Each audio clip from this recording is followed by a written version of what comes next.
Un peu tes impressions sur le match. Ça a bien commencé, par la suite, ça a été plus difficile. Qu'est-ce que tu peux nous dire un peu? Oui, c'est sûr qu'on aimerait savoir le W.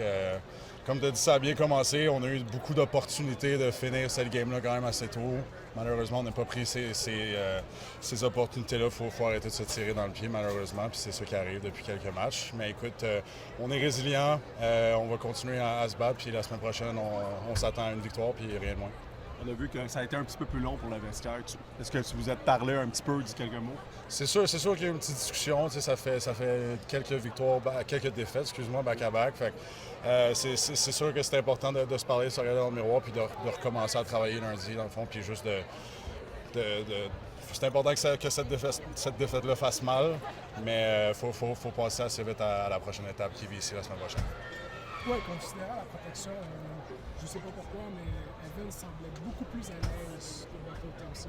Quel ajustement vous avez fait? On n'a pas vraiment eu d'ajustement en protection. Je pense qu'en termes de protection, on a quand même assez eu un bon match. C'est juste de continuer à jouer puis de continuer à créer ces opportunités-là puis juste de capituler sur ces opportunités-là, en fait. Et puis là, considérant cette défaite, quel serait le processus, d'après toi, pour pouvoir remonter la pente?